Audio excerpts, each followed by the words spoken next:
بسم اللہ الرحمن الرحیم۔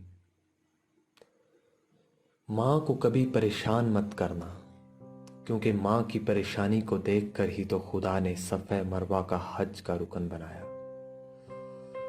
ماں کو کبھی مت رلانا، کیونکہ جب ماں کی آنکھ سے آنسو نکلتے ہیں تو فرشتے بھی رونے لگ جاتے ہیں۔ ماں محسوس ہوتی ہے جس لمحہ وہ ساتھ نہیں ہوتی، اس کی خوشبو محسوس ہوتی ہے۔ ماں سب کی جگہ لے سکتی ہے، لیکن ماں کی جگہ کوئی نہیں لے سکتا، کیونکہ ماں تو پھر ماں ہوتی ہے نا۔ کچھ نہیں بگاڑ سکتی یہ دنیا کی گردشیں ہمارا، کیونکہ جب ہم گھر سے نکلتے ہیں تو ساتھ چلتی ہے ماں کی دعائیں ہمارے، کیونکہ ماں تو پھر ماں ہوتی ہے نا۔ ماں ہی ہے جس کی دعاؤں میں ہمیشہ صرف اس کے بچے ہوتے ہیں۔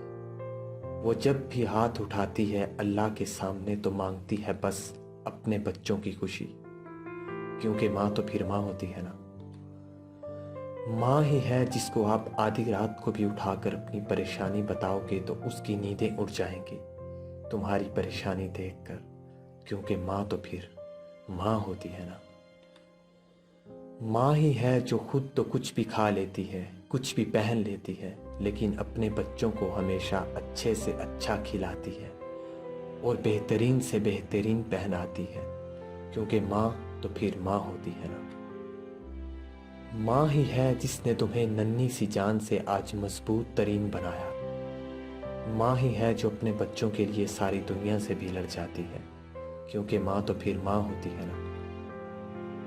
کل جب ہم چھوٹے ہوا کرتے تھے، جب کوئی ہماری بات سمجھ نہیں پاتا تھا، تب ایک ہستی تھی ماں جو ہمارے ٹوٹے پھوٹے الفاظ بھی سمجھ جایا کرتی تھی، کیونکہ ماں تو پھر ماں ہوتی ہے نا۔ ماں ہی ہے جو اپنے بچوں کو ذرا سی تکلیف میں دیکھ کر بھی تڑپ اٹھتی ہے۔ ماں ہی ہے جو سمجھ جاتی ہے کہ میرے بچے کی آنکھ لال سونے کی وجہ سے ہے یا رونے کی وجہ سے ہے، کیونکہ ماں تو پھر ماں ہوتی ہے نا۔ ماں ہی ہے جو اپنے بچوں کا جب بھی ساتھ دیتی ہے جب پوری دنیا بھی اسے خلاف ہو جاتی ہے، کیونکہ ماں تو پھر ماں ہوتی ہے نا۔